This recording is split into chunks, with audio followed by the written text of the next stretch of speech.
Good evening, everyone. I'd like to call the City of Mount Vernon City Council meeting for March 9, 2022 to order. The time is now 7 p.m. I'd ask if you please stand and join me in the Pledge of Allegiance. I pledge allegiance to the flag of the United States of America and to the republic for which it stands, one nation, under God, indivisible, with liberty and justice for all. Thank you. Item C is our roll call of council members. I'll ask the clerk to please call the roll. Councilmember Beaton? Here. Councilmember Brocksmith? Here. Councilmember Correa? Here. Councilmember Hudson? Here. Councilmember Holt? Here. Councilmember Molinar? Here. Councilmember Morales? Here. Thank you. Under consent agenda, we have 3 items tonight: the approval of council meeting minutes, payroll checks, wire transfers, and claims. I'll make a motion to approve the consent agenda. Thank you. Second. Motion by Melissa, a second by Mark. All those in favor, please say aye. Aye. Any opposed, same sign. Motion carries. Thank you. Under reports tonight, first up is our Public Works and Library Committee report, and that's Councilmember Gary Molinar. Gary. Okay, we opened up the Public Works Library Committee tonight at 6 o'clock. First up, Bill Bullock briefed the council on upcoming council items on tonight's agenda. Other updates included construction status of Freeway Drive project. Driveways have been paved and the first lift of asphalt is complete. Final lift of pavement will probably take place in mid-April. Staff will be bringing 2 design contracts forward in the next month or two for 2 intersections for ADA improvements and other design contracts of the 2022 annual street improvements program. Up after that was Blaine told us about the city's consultant Brown and Caldwell gave a presentation on the city's draft 2022 stormwater management program. The city remains in compliance with the municipal stormwater permit. The draft 2022 is on the city's website if you would like to see that further. Comments need to be submitted by Wednesday, March 23rd. Next, Gary Duranzo gave us update on the wastewater treatment plant. Has a small project for replacing several PLCs in the influent, the digester and the blower buildings. The existing PLCs are obsolete and need replacement to ensure reliable operation of our plant. After the initial project, Public Works will be soliciting for on-call contract for PLC maintenance. Gary then briefed council on the need for an additional garage and shop building for storage of existing equipment currently being stored outside, paint and glass bead storage for streets, storage of vectors and sweepers, and an enclosed wash bay for cleaning pumps, vehicles, and other equipment in a contained area. Then Isaac Huffman, our librarian, gave us an update. We're almost at full staffing at the library. We're down 1 person, and so if anybody is looking to do a part-time, please apply. Volunteers will also be being used in the next month or so, which is great. Library is adding a scanner to digitize old film photos and to convert film negatives and slides into JPEGs to its library of things. These are things that you can rent out. Also being offered are seeds for planting.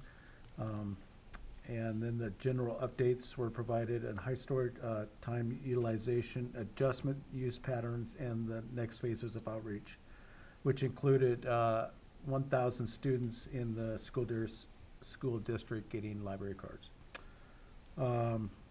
Also, we want to give a shout out to all the legislators. We were just approved for $4 million for our library project, which is awesome. So, for the good of the order, we also talked about the West Side Bridge. You probably see the big, basically a ship and a crane that are right by the West Side Bridge. They're fixing the wood structure out front that was damaged during the flood. And we closed our meeting at 6:47. All right. Thank you, Gary. Next up is a committee report from Public Safety. Normally that would be Councilmember Mark Hulse, but we have Councilmember Melissa Beaton pitching tonight. Thank you, Mayor. So we had a Public Safety Committee meeting last Wednesday evening. Highlights from our Fire Chief Bryce include that the city received $61,000 in surplus funds for 2 very old vehicles. These funds will be deposited into the general fund and then moved over to the ER&R fund during budget. What is the ER&R fund? I look at it this way: it's like a savings bank for replacing our city's fleet. Then he briefed us on an item that will be on the agenda tonight regarding our EMS contract and replacement of equipment. And also on our agenda tonight is a contract to award a construction manager for the critical renovations of our fire stations 2 and 3. And I'm excited for the city and for the department for this to be moving forward. It's been long overdue. Next, we heard from Police Chief Kamek, and he gave us an update of happenings in 2021 and then briefly here in 2022. In 2021, there was an 11% increase in our population to 36,722. There was a 6% increase in calls for service to 23,046, with the peak hours being 10 a.m. to 5:30 p.m. There were no homicides. There was a 65% decrease in drug offenses. This is due to the Court of Appeals Blake decision decriminalizing drug possession, specifically personal use drug possession. There was a 51% increase in motor vehicle offenses. This is a direct correlation to legislation passed in Olympia last year that I believe is now, if it hasn't been signed into law yet, corrections are being made as we speak. I know it's passed both House and Senate. So what does that look like for vehicle offenses? In 2020, we had 112 versus 169 in 2021. There was a 433% increase in arson. Don't panic. In 2020, the numbers were 3. In 2021, the numbers are 16, and that is mostly because our homeless population was trying to keep warm. Aggravated assaults are down 10%. Arrests by ethnicity are reflected with 61% Caucasian, 26% Latino, and 10% Black or African American. Mostly this is one individual in extreme mental health crisis, and fortunately with Martha's Place coming, he will be able to move into there with wraparound services next year. Staffing, the department celebrated 2 promotions: Dave Shackleton to lieutenant, yay, and Aaron Cohen to sergeant, another yay. The department had roughly 241 applicants and welcomed 3 new officers to the force. And in addition, there was a police administrative assistant and a records specialist. The department still has 5 commissioned officer positions that remain open. That's kind of past history. That's kind of what it looks like. So that's not anything to fret about. The front lobby received a much needed makeover and now includes a self-help kiosk. I mentioned that records person. This is pretty important because with the addition of that staff person, it allowed the records department to purge 22,000 records that were destroyed in accordance with the law. There was a multi-department restoration project at Edgewater Park, and a Best Western hotel was shut down due to drug crimes.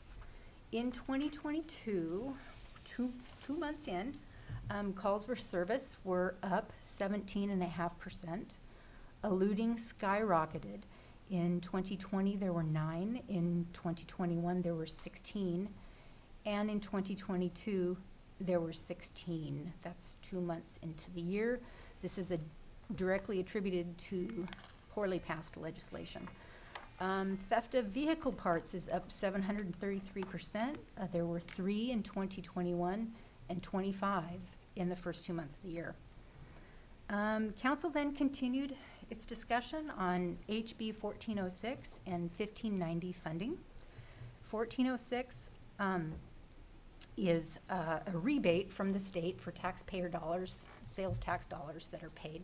The state is kicking it back to us.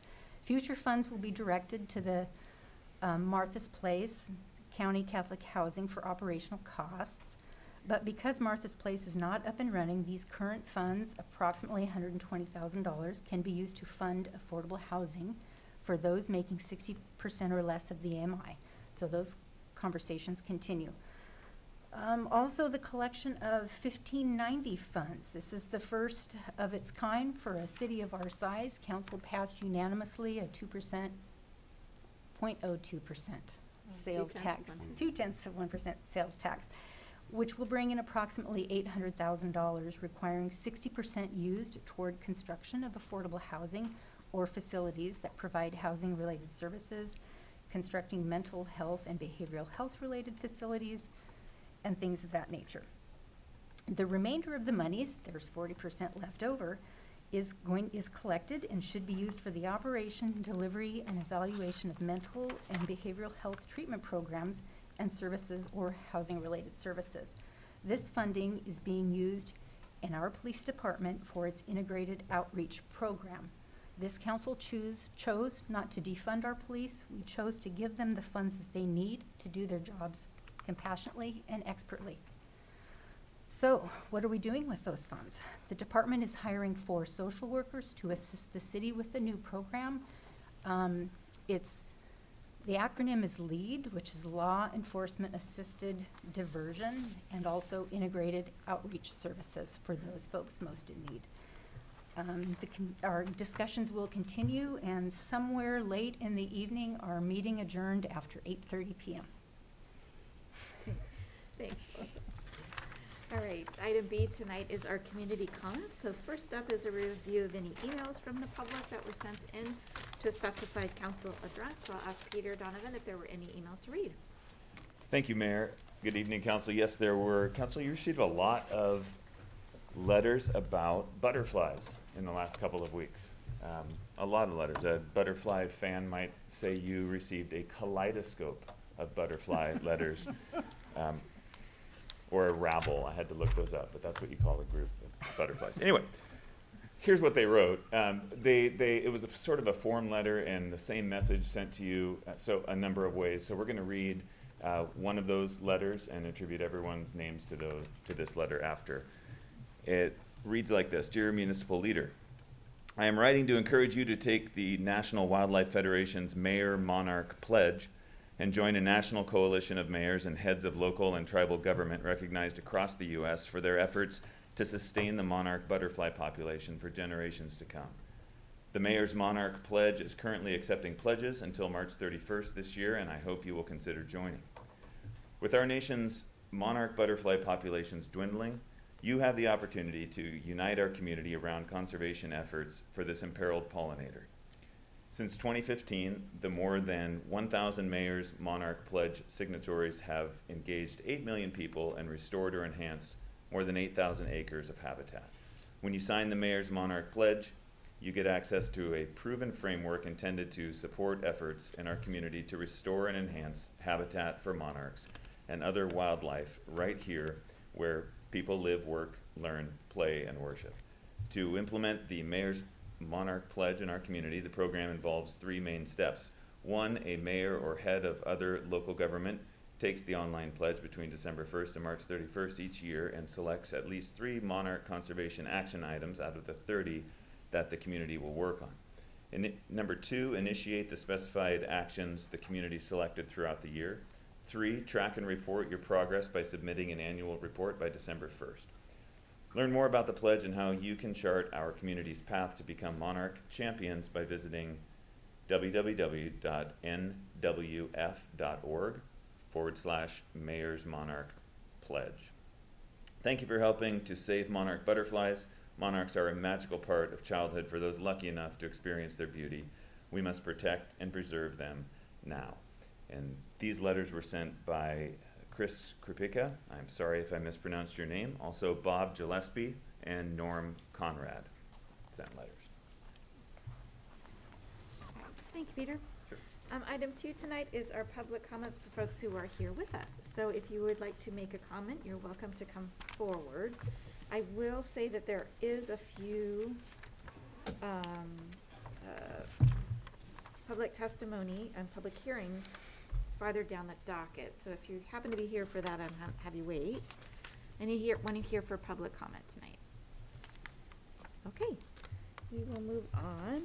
Item C is our council member comments. Any council member comments tonight? I would just like to thank Councilmember Beaton for stepping up and filling in for me last week, kind of on short notice. I got called away on a bit of a family emergency, so thank you, Melissa, for stepping up and taking over the committee for me. Anytime. All right, seeing none else, we'll move on. There is no, E is committee agenda requests. Any committee agenda requests from council tonight? Okay, we were gonna forego a mayor's report simply because we have a lot of agenda items, but we do at this time need to call for a quick 5-minute executive session. So I'm gonna ask our city attorney to please call that.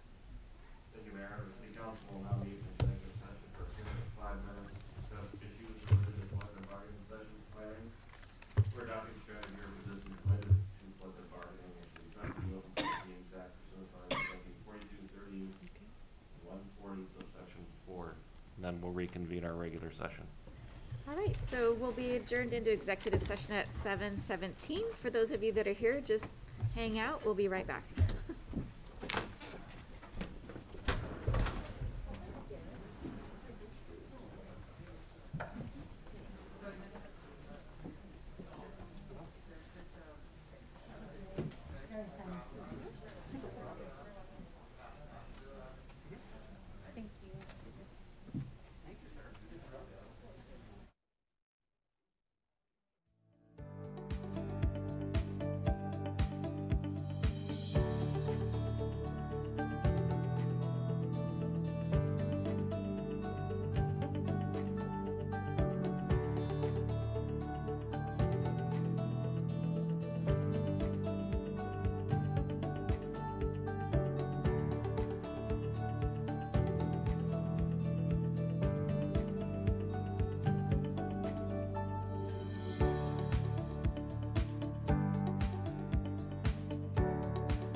probably have like a 5-minute timer. Oh, there. All right.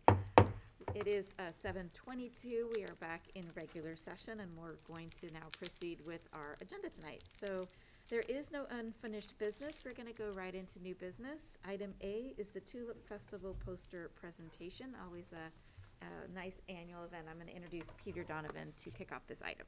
Thank you, Mayor. It is a nice annual event, and it's really nice to have Executive Director Cindy Verge here actually in person after 2 years. And she'll have to remind us, I don't think there was a Tulip Festival 2 years ago, and last year you joined us by Zoom to show us the unveiling of the Tulip poster. So we are encouraged by the optimism surrounding the prospect of this year being an in-person and outdoor and healthy, safe community gathering. So I will invite Cindy Verge to come up and talk about the Tulip Festival and to show us this year's Tulip Festival poster. Thank you, Peter. Yes, 2020 was the saddest year I've experienced since I started working for the festival in 1999. I never thought I'd be in a situation where I said, sorry, you can't come. And that's all that there was. And 21 was better.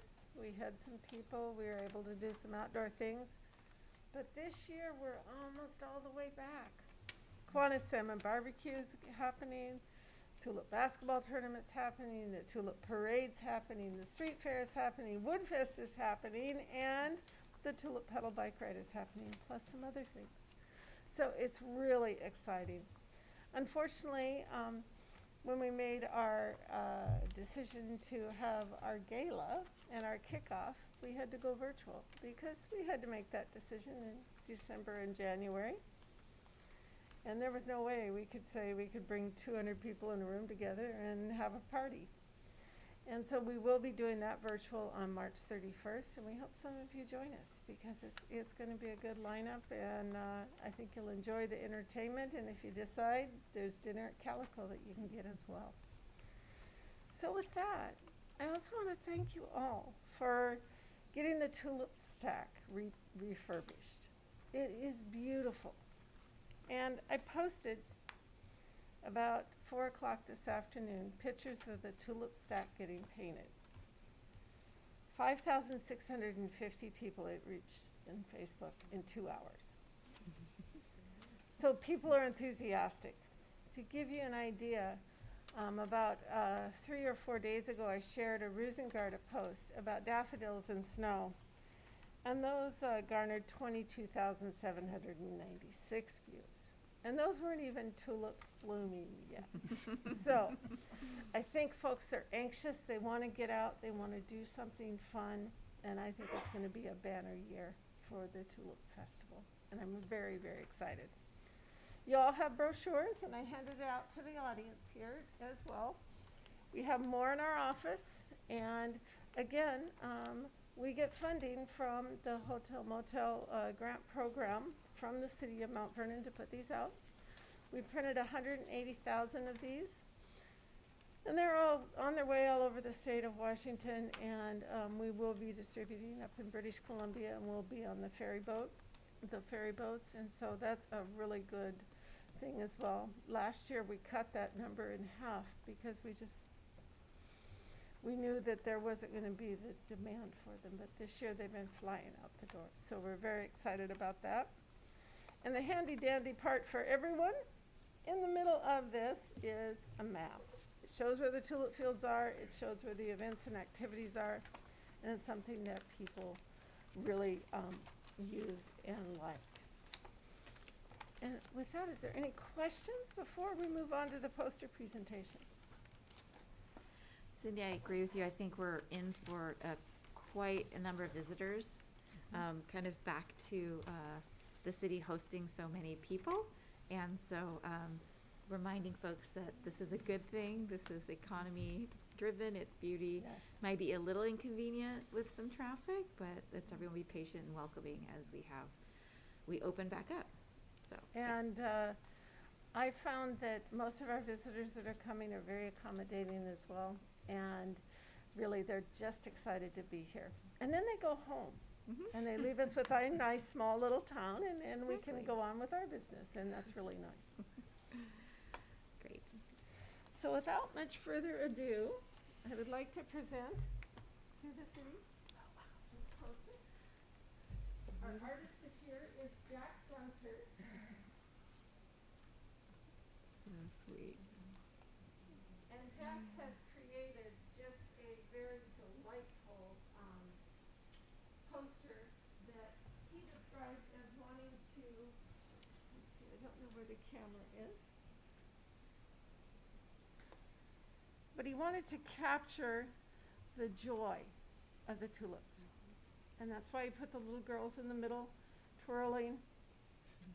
And that's become our unofficial theme for the year, Joy is Blooming. And I think it fits so well with everything coming out of COVID. And this is one of the first major events in the state of Washington that's going to go. And so it's really exciting. And if you want to meet Jack, come by on April 13th or 27th, and he'll be at our office from 3 to 6 to sign things and for you to just see who he is. That's great. And I think you'll like it. That's great.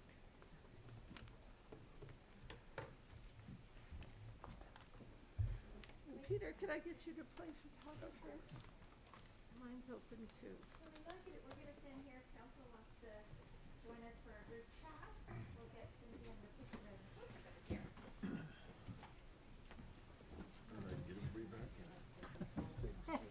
Same positions as always.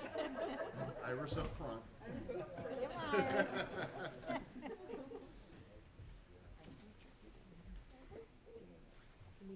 Okay. Hey, you got to smile.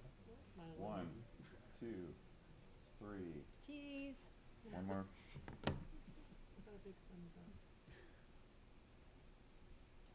One, two, three. All right.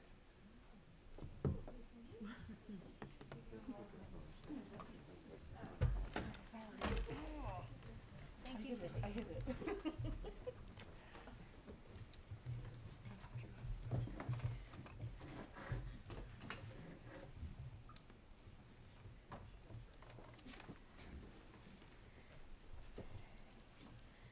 All right, thank you so much, Cindy, and thank you for all your work every year.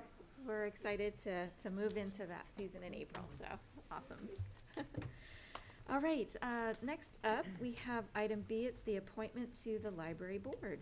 And so I'm going to ask our library director, Isaac Huffman, if he might introduce this item, and then we have some action to go with it. I as know, well, it's so. exciting. So I asked that the council tonight approve a new library board member. As you know, the library board is an essential quasi-judicial, quasi-advisory board for the library that provides many functions, including our help, navigating what materials we have in the library, our policies and procedures, and just general guidance on the way that we operate from day to day. Tonight before you, we have a new library board member, Christy Weaver, who comes to us from a journalism career in Pennsylvania. She's been here since 2012, and she currently works for Skagit County. She has extensive volunteer experience, including AmeriCorps and Habitat for Humanity and the Anacortes Arts Festival. And she also works in a behavioral health capacity in her current role. So really great things for the library board, and I ask that you appoint her tonight. All right, any questions for Isaac on this appointment? I move that we approve the appointment of Krista Weaver to the library board. Second. Thank you, Mary. Motion by Mary and a second by Iris. All those in favor, please say aye. Aye. Any opposed, same sign. Motion carries. Thank you. What maybe isn't said is Christy's worked really hard through Skagit County during our pandemic, so I wanted to just thank her for that service and then being willing to help out the city as well. So, and with that, we're going to make it official. So I'm going to come down here. We're going to swear her in.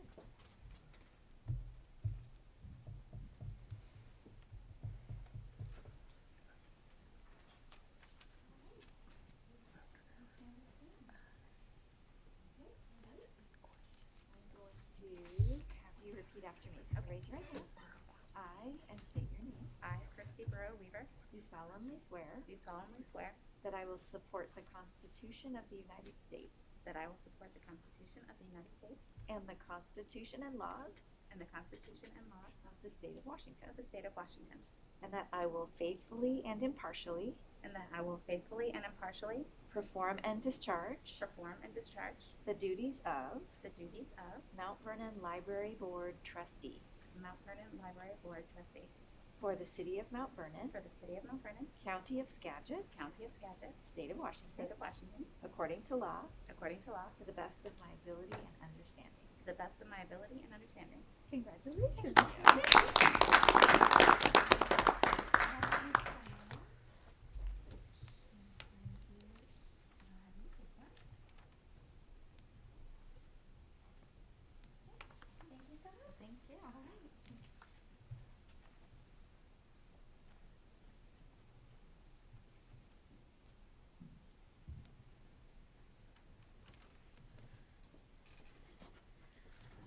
All right, we always appreciate folks willing to serve, so thank you, Christy. All right, item C tonight is the approval of agreement with KBA Incorporated, and Brian Bryce, our fire chief, is here for this item. Brian. Good evening, Mayor and council members. This evening I have before you an action item to approve a contract and scope of work for KBA. So as you know, we're undertaking the process of renovating two of our fire stations 3 and 2. And that process is well underway, and we're in the permitting phases of that and getting your comments back and resubmitting that this next coming week and then go out to bid for our construction firm. But part of the main part of that is that oversight of that phase of this process. And while I feel very comfortable running a fire department and operating in that fashion, I feel very uncomfortable being a construction manager for a business that's not my forte. With that, we also have staff here in the city who have some great expertise, but again, limited time, limited capacity, and again, we want to make sure we do this the right way. So like we've done with other projects here in the city that are major construction projects, we undertook a competitive process to look at firms out there that would be helping us out by leading that as our construction management firm. We had 3 submit through the process of qualifications, and through our rating schedule, we went with KBA as that lead there. Over the last month and a half, I'd say, we went back and forth on some terms and some scope and some contract and pricing to bring before you the current scope and contract you see and pricing with that. With me tonight is Kay Adams from KBA, in case there's any questions specific there, along with Bill Bullock, who has also been kind of my technical expertise on this because he's far more versed in this part of the process than I am. In the end, where they're going to be able to help us out is making sure that the construction firm we bring under contract, well, we hope we get a really good one, and we need very little oversight from a construction management firm. We want to make sure somebody's there keeping an eye on what they're supposed to be doing, making sure that the materials they're supposed to be using are what they're using, making sure they're getting the inspections that they need to. And again, helping us to manage the costs of that part of the process, where some of the big overruns that organizations see come with those change orders, and their change orders sometimes necessitated by a city, but sometimes they're necessitated from a lack of understanding of what that really means. And so they're going to help us manage that so we don't get cost overruns associated with that. The total contract for this is going to be $616,000. I think that was the number. I think I wrote that down in there. And that is for both projects, Stations 3 and Station 2. So that's all encompassing of both of those projects with that. And with that, then I will answer any questions the council has and seek your approval for the mayor to execute this agreement. All right, questions for Chief Bryce? No, I would just say that we found that the hiring construction managers always saved us money. It's taken a workload off of staff and brought in a level of expertise that we just don't have. We don't build buildings every day. So this is part of the budgeted process that we've already budgeted for this, so I would move the adoption of the agreement with KBA. All right. Second. Motion by Mark and a second by Gary. Any other comments? All right, all those in favor, please say aye. Aye. Aye. Any opposed, same sign. Motion carries. Thank you. Thank you, Chief. All right, next up Although I is thought, Chief, after you built your house, you could handle anything. all right, item D is the approval of an agreement amendment with Skagit County, and again, Chief Bryce is here for this item. Thank you, Mayor and Council.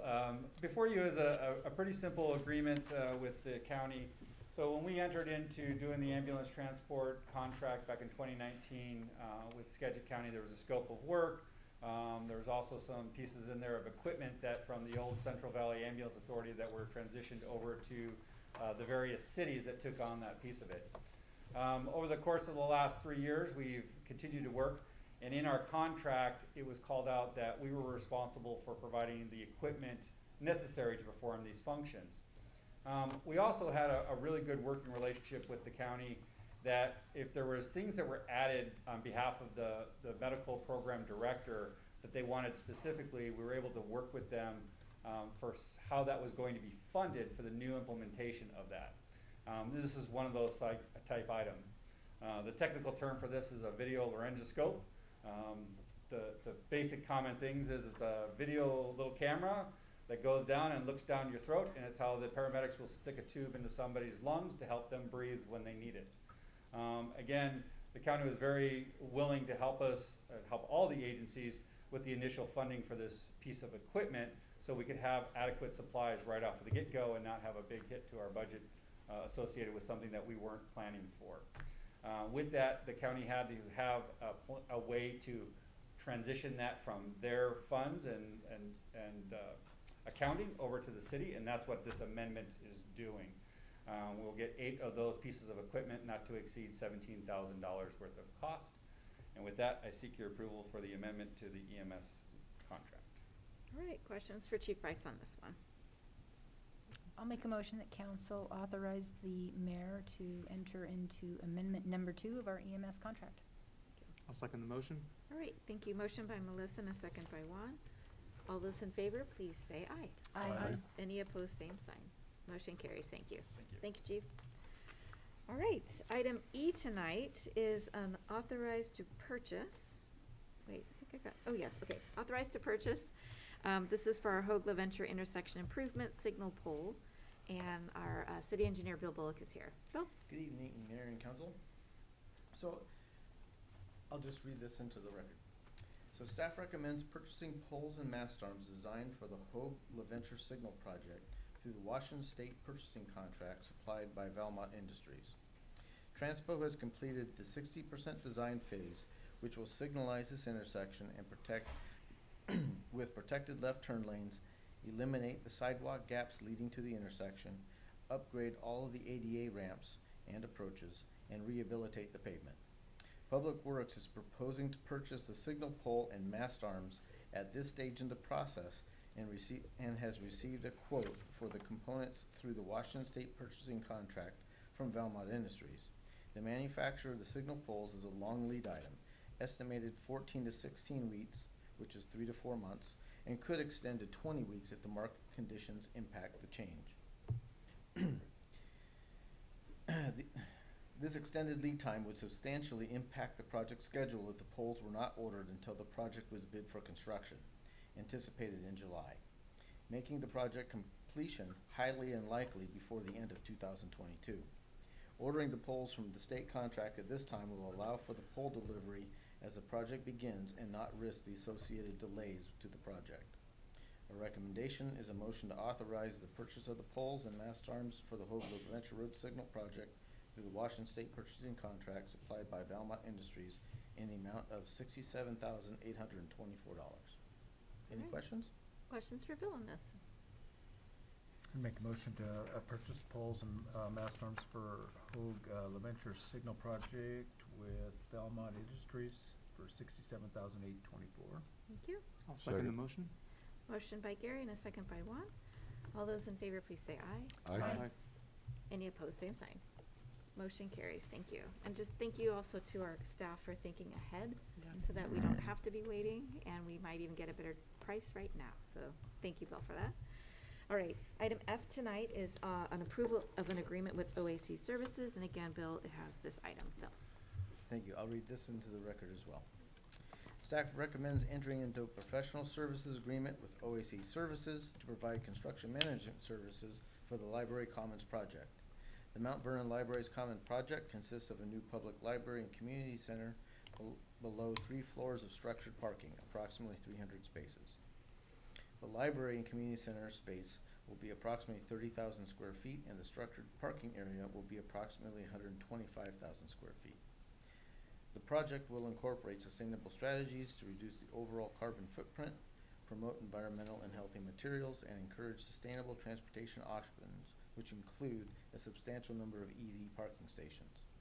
HKP Architects was selected as the design firm in April 2021 and nearing its completion of the design and permitting for the project. Target bid date for construction is August 2022.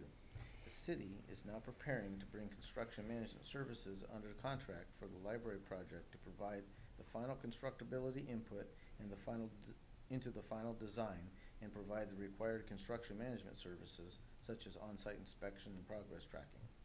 The city received 4 statements of qualifications and shortlisted the top 2 for interviews. OAC emerged as the preferred candidate in the selection process. The scope and fee for design services is not to exceed $1,783,449. Any questions? Any questions for Bill on this? This might be also a time to note that this is a as-needed contract. It's not the set amount, so it's as work is done, the contract is paid out, so. I'd motion to approve authorization for the mayor to execute a contract with OAC Services for construction management services for the library commons project in the amount of $1,783,449,000. Second. Thank you. Motion by Juan and a second by Melissa. All those in favor, please indicate by saying aye. Aye. Any opposed? Same sign. Great. Motion carries. Thank you. Thank you. Thank you, Bill, for your work on that as well. All right, item G tonight is the approval of agreement with 7K Environmental. It's a professional services contract, and Chris Phillips is here for this. Chris. Hi, thanks, Mayor. I've got a few that are coming up here for on-call contracts that we do. Staff has been working with 7K Environmental, Kate Knox Machada, since 2007.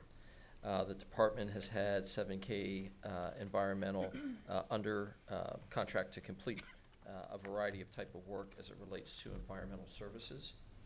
It's been determined that the professional services provided by 7K Environmental are necessary and essential in meeting the city's obligations with regard to our managed ecosystem alternative program, reviewing projects that are on or near critical areas or associated buffers, and to complete permit code required monitoring of critical areas and their associated buffers. Development Services Department is requesting approval of the accompanying contract. All right, questions for Chris on this particular item? 7K is somebody that we've used in the past, and we've had good results with them, so I would move the approval of the agreement with 7K. Okay. Environmental. Second. Motion by Mark and a second by Melissa. All those in favor, please say aye. Aye. Opposed, same sign. Motion carries. Thank you. All right, next up then, item H, the approval of an agreement with Armadillo Design Lab. Chris. Thank you, Mayor. In this particular case, we've been working with Armadillo Design Lab, Adair Orr, to complete building permit design review for the city since 2016. It's determined that the professional services provided by Armadillo Design Lab are necessary and essential in meeting state mandated timelines for processing permits. Additionally, the consultant completes work outside of the expertise of our staff. City staff is recommending approval of the accompanying contract. All right, questions for Chris? How much did we pay them last year or use them Sure. for last year? I've got 4 years worth of information here. So for 2021, Armadillo was used for $9,430. In 2019, they were utilized for a little over $2,500. And then in 2020, they were utilized for, again, approximately $10,000. So again, we utilize them, kind of ebbs and flows with the development that we have coming through. Thank you. My question, I guess, would be, we're gonna be, later on, we're gonna be docketing some work for your department to do, and part of that's gonna be revisiting some of the design standards, are we gonna use either of the next two agenda items, Armadillo or Christian Carlson, in that process of doing that design review? No, that's gonna be done by our staff. I mean, they're gonna be in concert with us just because they're part of the design review board, but, you know. The code amendments that will be brought back before council will be primarily processed by staff with input from the city council, as long as it's really going to depend on the scope. I mean, I think we've narrowed the scope down to what we're looking at. They should be pretty simple. We're in a little bit of a unique situation in that both Adair Orr and Christian Carlson are on our planning commission. So they will, they'll be part of the recommendation for those code amendments that'll come back before city council for a final decision when that occurs. So what I'm hearing is we won't use them for that We work? won't use them, so there's no conflict of interest involved in that. That was my concern. I'll move for approval of the contract for Armadillo Design Lab. I'll second the motion. Okay, thank you. Motion by Motion. Mary and a second by Juan. All those in favor say aye. Aye. Any opposed, same sign. Motion carries. Thank The you. bless you was for the sneeze, not. All right, item I is the approval of an agreement with Christian Carlson. Chris, go ahead. Sure. Thank you, Mayor. Staff recommends council approve a professional service contract with Christian Carlson.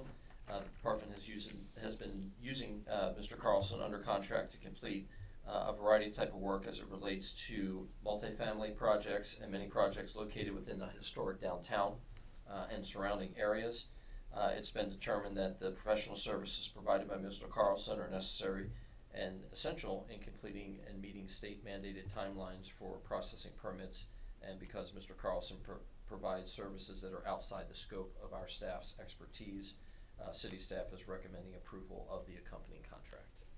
All right, questions for Chris on this one? I move the approval of the agreement with Christian Carlson. Okay. Second. Thank you. Motion by Mark and a second by Melissa. All those in favor say aye. Aye. Opposed, same sign. Motion carries. Thank you. All right. Just pausing for the audience. These are contracts that we do almost every single year. So if we seem like we're flying through them, it's council has the packets. It's very routine in a way. So, all right. Item J tonight is the approval of an agreement with LC Lee and Associates Incorporated. Chris. Sure. Thanks. Councilmember Hudson, I just wanted to let you know too, for the professional services contract and for Mr. Carlson, it's varied for between maybe a few $100s to $2,000 tops. So just to kind of give a opportunity, that's probably one or two things that we've consulted with him on, not huge amount, but he does have a great expertise. Yeah, I appreciate that now. Oh, sure that thing. piece of information. Mhm. Thank you. In this one, staff recommends council approve a professional services contract with LC Lee and Associates. The city's managed ecosystem alternative program adopted back in 2007 as part of the critical areas ordinance requires that mitigation sites be permitted and monitored. Dr. Lee has historically completed part of this work for the city. Additionally, Dr. Lee has assisted the city in a number of years with peer review of critical area reports and permits that the city does not have a critical area biologist on staff. Lastly, Dr. Lee was assisting the staff with a variety of updates, including the most recent Shoreline Management Master Plan and its mapping, and the implementation of the city's Door-to approach that satisfies the performance standards for the biological opinion issued by the National Marine Fisheries Services.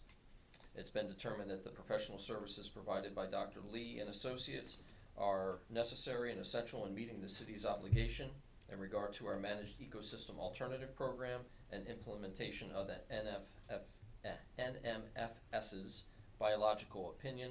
City staff recommends approval of the accompanying contract. Questions for Chris? I don't have any questions. I just want to say that Councilmember Hudson and I had the privilege of meeting with Mr. Lee and Director Phillips with the Woodside community for questions and answers that we absolutely could not respond to, and they were extremely helpful. And so with that, I'll just make a motion that council authorize the mayor to enter into a contract with LC Lee and Associates. Thank you. I'll second the motion. Great. Motion by Melissa and a second by Juan.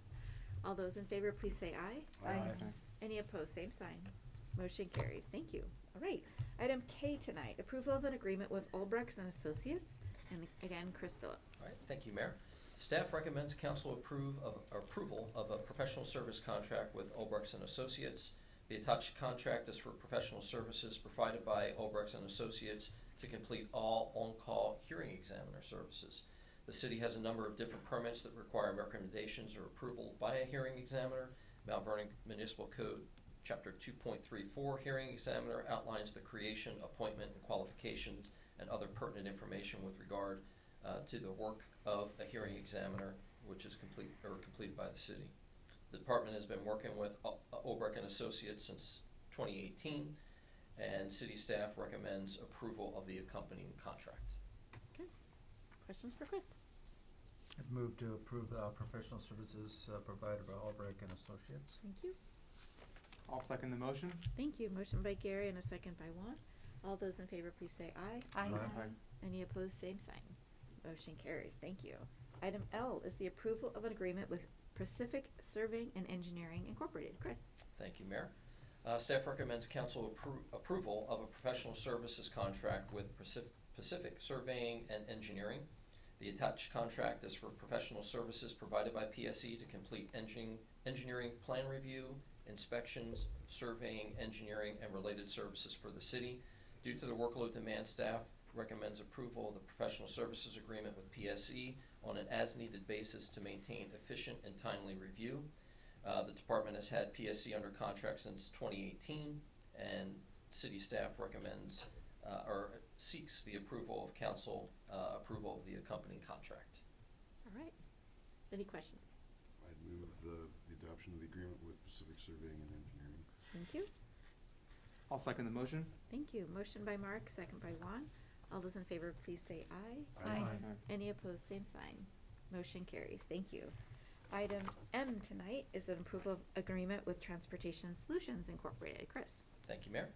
Staff recommends council approval of a professional service contract with Transportation Solutions Incorporated. City is entering in an agreement with Transportation Solutions Incorporated to perform and prepare traffic evaluations and analysis for development projects, with the applicant paying for the city evaluation instead of an applicant hiring a traffic engineer to prepare the report.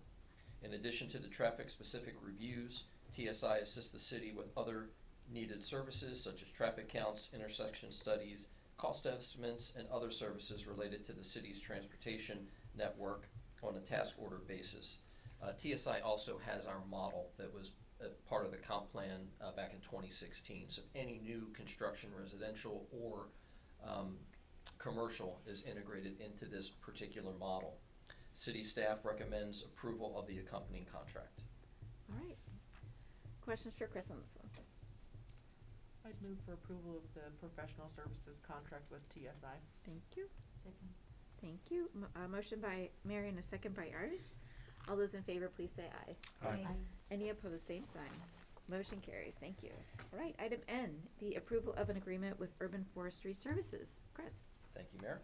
Staff recommends council approval of a professional services contract with the Urban Forestry Services Bartlett Consulting. The Mount Vernon Municipal Code requires review and approval of installation of trees, shrubs, and ground cover on private and public property. Development Services staff pays particular attention to street trees installed on public property due to the negative impacts of improperly installed trees can have on city infrastructure and nearby private property. The department has had Urban Forestry under contract to complete this type of work since 2013. City staff recommends approval of the accompanying contract. Questions for Chris? I'll move approval of the agreement with Urban Forestry Services. Thank you. I'll second the motion. Thank you, Juan. Motion by Mark, second by Juan. All those in favor, please say aye. Aye. Aye. Any opposed, same sign. Motion carries. Thank you. And finally, for Chris, item O, it's the approval of an agreement with Burke Consultants. Chris? Thank you, Mayor. Staff recommends council approval of a professional service contract with Burke Consulting. The attached contract is for professional services provided by Burke Consulting to complete the NEPA process for the city's Library Commons project, as well as on-call planning services for the city.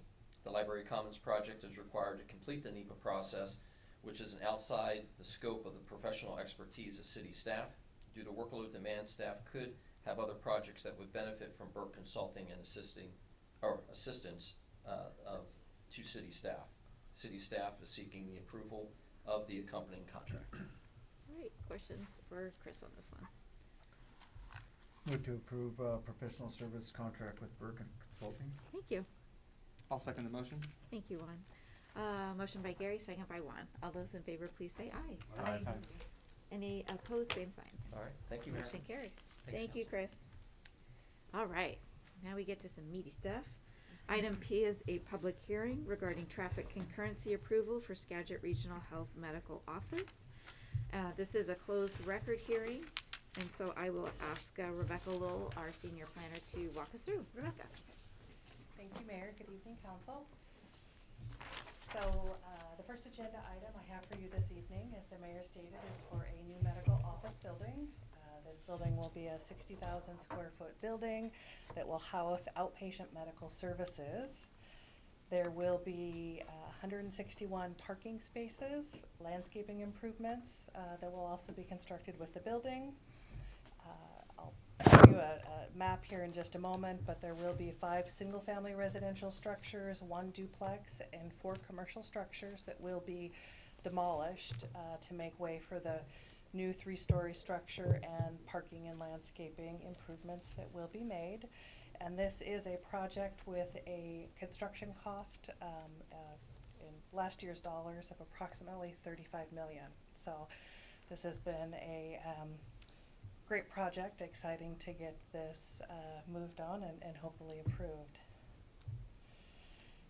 So here I've got a map of the project site. You can see that there are 12 parcels that are represented, bounded in red on this map. I've got north up at the top of the screen here for you. This is about a 2.5 acre site if you include the alleyway that runs between the larger parcel on the east side there.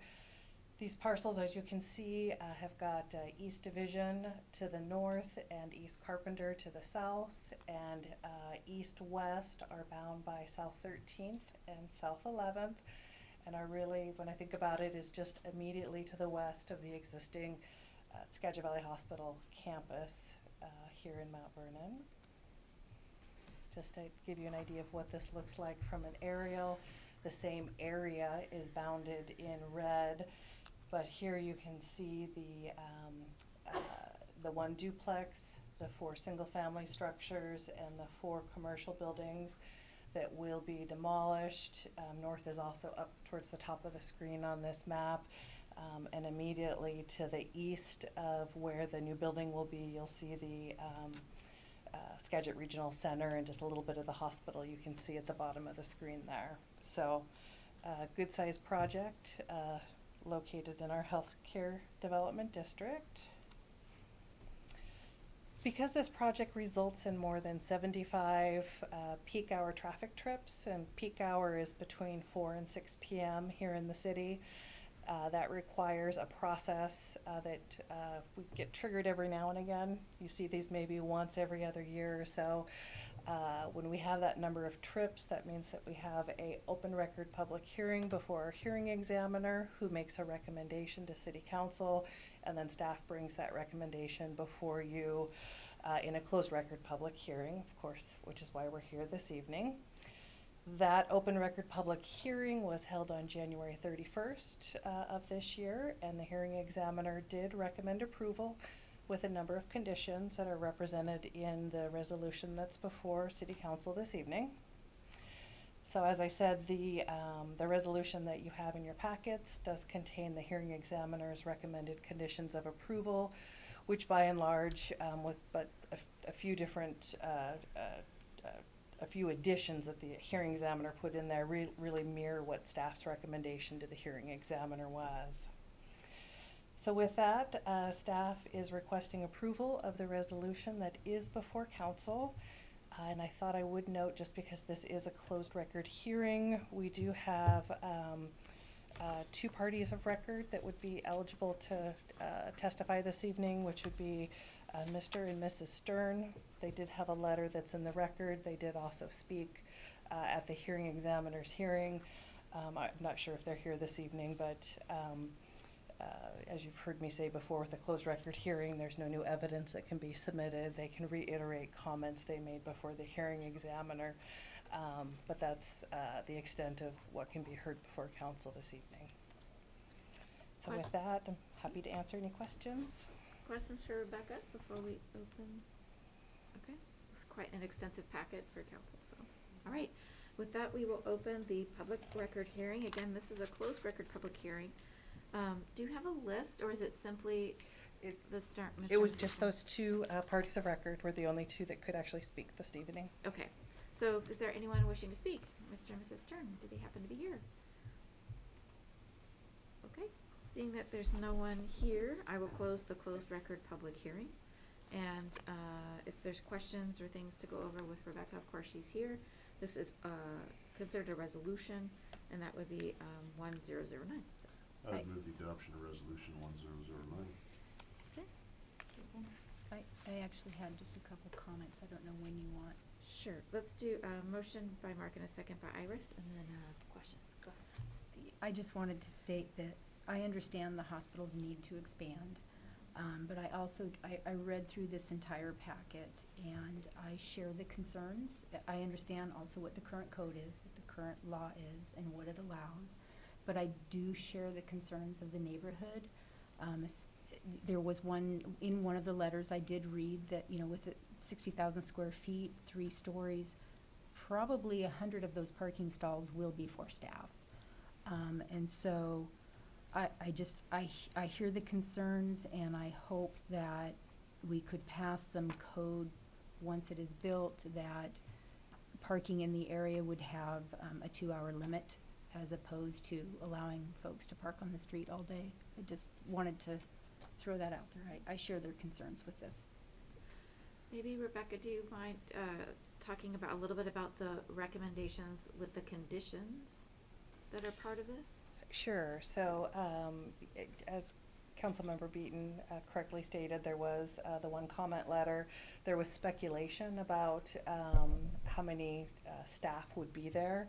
That is something that is actually not part of the calculation that we go through to determine the number of parking spaces that are allowed. So really, our hands are tied with that. We can't, as you know, we can't make up regulations, you know, once we receive an application. What I will say, though, is that the same parking regulations that are applying to this facility are the same ones that have applied to, let's say, the Riverbend facility off of Freeway Drive that I've been to a number of times, and of course, like many of you, drive by all the time, and there's never a parking issue that I've ever noticed at that site. If that's any solace with regard to the way that we calculate those number of parking spaces there. But in general, we all know that there's a parking issue, you know, up near the hospital. But this project didn't cause that issue, and they are providing, actually by code, they only have to provide, I think 147 parking spaces, and they're providing 161. So they're actually providing more parking spaces than they're required to by code. So. Do you happen to know when that code was written? This code, it's been updated. Well, I can say that it is still in line with industry standards. It is something, it was written probably well over a decade ago. But when we have the transportation analysis that's in there, that is one of the things that we always have them look at as well. So it's not just a staff calculation. They also look at that and make sure that it's staying current. And there were no concerns raised by our transportation consultants either. Okay. Is the parking on the streets up there now, do you know off the top of your head, is there a parking limit, 2-hour limit? Is it zoned for? You know, I don't know, but I will say when I talk about parking, we don't take on-street parking at all. That has nothing to do with our calculation. Okay. When we calculate number of required parking spaces, they are required to be off-street parking spaces. Okay. Thank you. I have a Oh, couple things. Go ahead, Mary. I have a couple of concerns, you know, agree with the Stearns about the parking. And the road is narrow. It's only, you know, 2-lane narrow road, and I worry about the ingress and egress to that facility. Do you know, or do we know where the egress for that facility is? Is it gonna be off 13th, or is it gonna be off 12th, or, you know what I mean? The roads are narrow. It is. It will actually be off of, hold on. The primary one is going to be off of 13th Street. So it would be the west side of 13th Street that abuts that project site. They've got entryways into, that'll be one of the big surface parking lots that are there. Okay, that's concerning to me because people park, I mean, there's not a lot of parking, and I worry about people trying to get out and in. And they will make sure, so when we have those, that is something that engineering, so at this point, we're approving the planning Right, piece. right. Then we'll have a fill and grade permit that comes in, and our engineering department, that is part of the analysis that they'll go through, and they will make sure, I think Bill's here. Did he leave? Yeah, he did, I was gonna say. I don't remember, it's either 20 or 30 feet on either side of the curb cut. Okay. There will be parking, some of that parking eliminated there, but as I was saying, that isn't parking that we count, it's just the extra that occurs in the area there, but some of those spaces will be lost to make sure that we do have, safe ingress and egress for those folks. This is something else, and it's probably not in this discussion, but that intersection at East Division and 13th is really crummy, especially if you wanna go across the street to the pharmacy. And I'm hoping that they're not gonna build it, I hope there's gonna be like, better line of sight, because that's something to take into consideration too, having gone down that road many times. And that's my concern too, about just that's a busy street. Anyway, Division is busy, we know that, so those are my concerns. I mean, I understand they have to grow, I understand that this is the right spot for it, the area, but those are concerns I have. So this is the one area, so the first condition of approval that the hearing examiner has is that the applicant will have to mitigate so that they're not making that intersection any worse. So we know that it's already bad. They're not, we're not making them fix an existing deficiency, but they will make it worse. So that is part of the discussion that's going on when we get those construction permits in, because they are gonna be required to mitigate for that. And there's been a variety of different options that have been looked at, including potentially signalizing.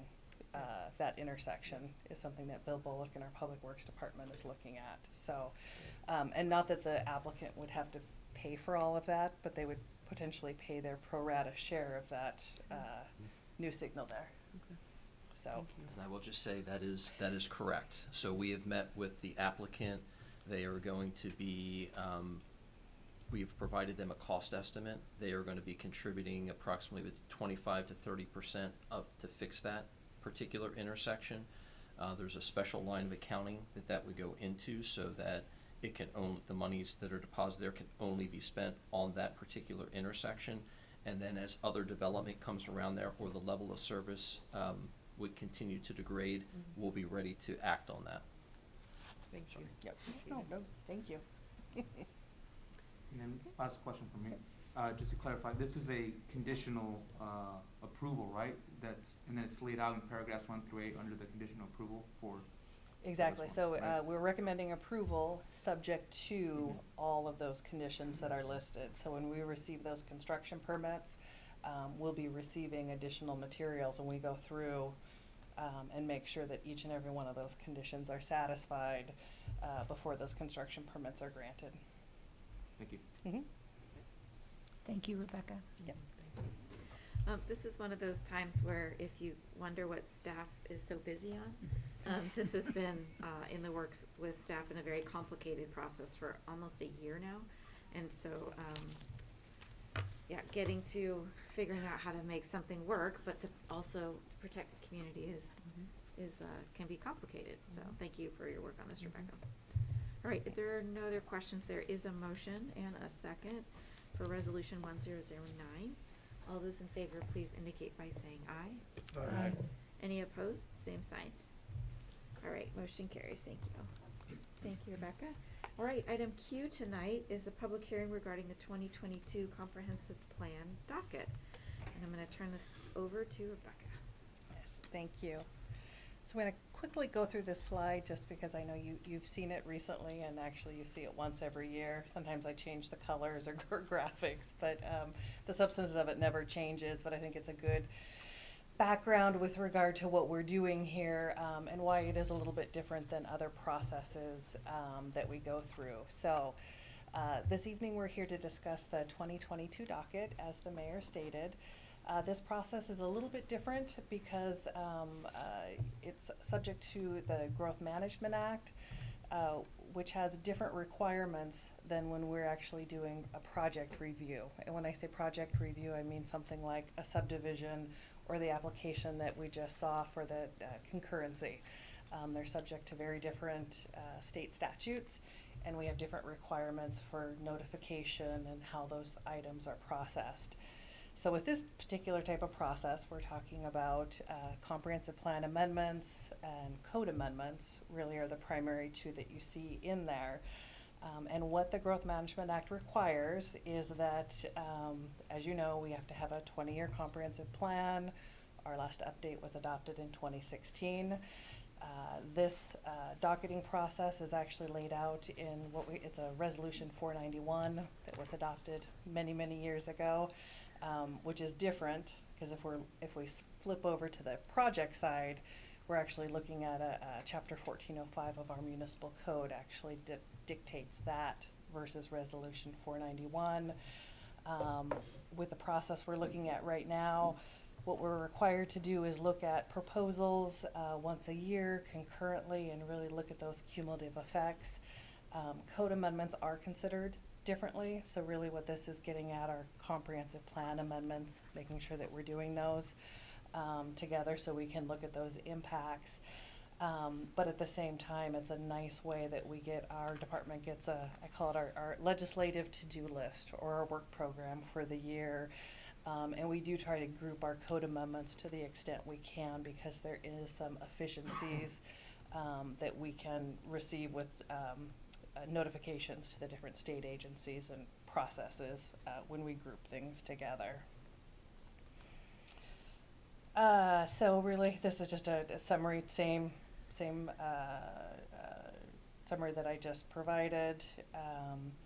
The other thing I would note that although with our comprehensive plan, we do plan in 20-year increments. However, we do updates every 8 years, so we don't wait 20 years to do another update. So to comply with the Growth Management Act, we do this annual concurrent review through a docketing process. It's only done with comprehensive plan amendments, so this is really the only time we don't group other projects together like this and look at them. This is the one type of process we do that with. In Mount Vernon, the date that we have established is January 31st of each year. Different jurisdictions have different dates. I think the county does theirs sometime in July, I think. And so what that means is that all year we wait until January 31st. Folks can submit comprehensive plan amendment requests anytime during the year up until January 31st. We then have a cutoff. We compile all those together and we present the docket to the City Council. This year there was only one item that was submitted, and interestingly enough, it wasn't a comp plan amendment, like a site-specific amendment like we've seen in years past. This is actually for the electric fence proposal that you saw in your packets. So I think really importantly, really the docketing is it's just a measure of what do we have time to accomplish this year. We don't look at the merits, we don't do analysis, it's really just what is council setting forth for us to work on this year. And if we look specifically to Resolution 491, what it tells us is that council is to look at the relative importance of the amendments, the relationship of an amendment to other pending or proposed amendments, the need for prompt review, the amount of time an amendment has been on the docket, and particularly the ability of staff and the Planning Commission to review the proposed amendments in a one-year period. So that's the criteria just for the docketing that's set forth for the council. So as you're all aware, we've discussed in work study sessions, just on a preliminary basis, what council might want to see in their docket that's before you this evening. Of course, nothing here is set in stone, but after our last discussion, this is what is before you this evening. And we have just, we grouped them in two different groups, one set to be completed in around the summertime and the other in the winter time. The first one, the first set would be the Shoreline Amendments, and those really are just minor items. As you recall, when we adopted the Shoreline Management Master Program, that also requires approval from the Department of Ecology. We are not the final word on that, unlike most things that council adopts. And that has supposed to be a 30-day review period with Department of Ecology. It's been way past that. But there's no penalty or anything. We just wait until they give us the comments. I know I've been in communication with their staff, and there's two minor things so far they would like us to change. And there could be a few others. So that'll definitely be back before council. Nothing substantive so far, more housekeeping items that they want to see cleaned up. We've got the horizontal mixed use in the C3 zone that we've discussed before. We would like to look at a code amendment that would allow as an outright use duplexes on all single-family residential corner lots. That would be a nice addition to the code amendments from last year, where we also allowed duplexes already in areas. We loosened up those requirements already. This would just add to that and be a nice infill tool. We'd like to look at reducing some of the marijuana setbacks in the existing area that it's currently allowed, which is in our commercial limited industrial zone, which primarily is in South Mount Vernon. We've got parking garage and amendments that are needed to our public zoning district that we've discussed with council a few times. Both of those are necessary for our Library Commons project. And those will actually be before our Planning Commission next Tuesday, and then coming back to City Council in a few weeks. So, and you've seen those a few times before, so we can review those again too at committee. And then I always put these other minor amendments. The ones that I know about so far are we're going to need to update our stormwater code. I think Blaine Chesterfield was here this evening talking about some of those updates. So I don't work on the substantive part of that, just I will add the procedural part in that he needs to do a code amendment, and we always have those kind of miscellaneous amendments, so we can help out other staff when I do that and just add his. We might have an adoption of a Parks Comp Plan, hopefully. That probably won't be in the summertime, probably maybe in the winter, could be either one. But it seems like there's always other ones that I'll come before council, of course, let you know, little amendments, little things that we could do during the year. And of course, the next set of amendments later in the year were the design standards that we had talked about briefly earlier this evening. Our sign code, which slowly but surely I've been working with the city attorney's office. We've been working our way through some of those. Wireless facilities. I'll just say we've dodged that bullet for quite a few years, but I always put it on here because if and when it comes, it will have to jump to the top of the list pretty quickly, and that would be at a direction of our city attorney. Seems like we always have something that happens during the year, and I'm hoping this isn't the wireless year, but it could be. I haven't heard anything so far, but fingers crossed we can put it off for another year. I hate to say that, but of course we've got our commercial land needs study that's in process. And then the implementation of our affordable housing program, and really what that is that's all of the agreements and covenants and the program being set up itself that really does need to happen, because we have got units that have building permits that are being issued. So we've really push that off as far as we can, and it really, there's some intense work that'll need to be done to make sure that our program can be fully implemented. So. And Rebecca, I just want to clarify for council and actually for the public, you know, council has passed over a dozen codes around this to be able to create units. So this is an internal program in development services to ensure that the public benefit given to a developer to create more dense units, that they remain permanently affordable, that they are documented as such, because that's a really important auditing piece that has been given in the code. So you've got to have people that are keeping track of that year after year. Absolutely. And other programs have gotten in big trouble for not doing that. Right. I'm sure we've read about those in the news. We're not going to be in the news for that.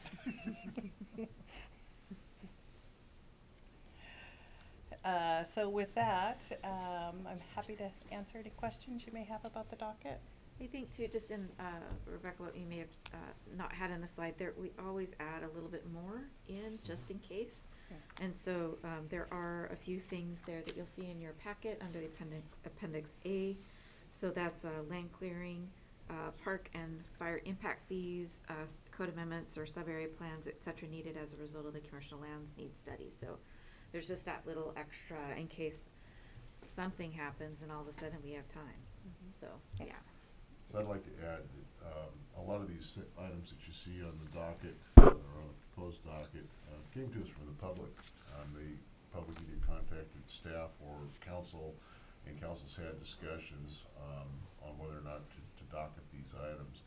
I think it's a great example of how the community and local government can work together to accomplish things. Unfortunately, we can't just make decisions. We actually have to follow some laws, and putting these on the docket is part of what we have to do. But I think staff's done a great job reflecting what the will of the council was this year and the will of the public. We had a lot of requests from the public for different items, and the majority of what I know of is on here. And if not, it's on our addendum down below to deal with when we have time. So I kind of prioritized everything. I think the staff did a great job, and I'd just like to thank you for that. All right. Any other questions for Rebecca? We do have a public hearing. So. Okay, with that, we'll open the public hearing regarding our 2022 comprehensive plan docket. Is there anyone wishing to speak to this item? All right. Seeing none, we will close our public hearing regarding the 2022 comprehensive docket plan. Any other questions from City Council? If you'd like to take action tonight, it would be Resolution 1010. If nobody else wants to do it, I will move the adoption of Resolution 1010. All right. Second. All right, motion by Gary, motion by Mark and a second by Gary. All those in favor, please say aye. Aye. Any opposed, same sign. Motion carries, thank you. Thank you, Rebecca. Item R tonight is the approval of a sign replacement on a non-conforming structure. So I'll have Rebecca present this as well. Thank you, Mayor. And I'll apologize up front because this is actually a public hearing and I didn't put that on the agenda, so. Oh, okay. But the public notices did go out to those who would need to know that it was a public hearing. So it just didn't get put on your agenda, so. This item that's before you is for the replacement of 2 existing painted signs that are on a building located at 120 South Wall Street. And you might be wondering, this seems like a pretty simple addition to the building. Why would this be before City Council? And it's because this is an existing commercial use in a residential zone, making it a non-conforming building. And anytime we do anything to improve or expand an existing non-conforming building, it does need to go through a process that requires the hearing examiner to have a hearing followed up by a City Council approval. Handful of times during the year, seems like we have these that come up and are brought before the City Council. So for this particular one, this building, and I'll show you some photos in here just a minute, has actually existed for many years. I know it'll look familiar to many of you, but they've got a new tenant and they've rebranded and they'd like to update the existing signage that's currently painted on the building And what they want to update it with are actually cabinet signs. So they're gonna paint over the existing signs and install some internally illuminated cabinet signs there. This is the location of the building at 120 Wall. North is up towards the top of your screen there, and you can see that SR 536 and where McLean Road is, to kind of put that into relationship of where that is.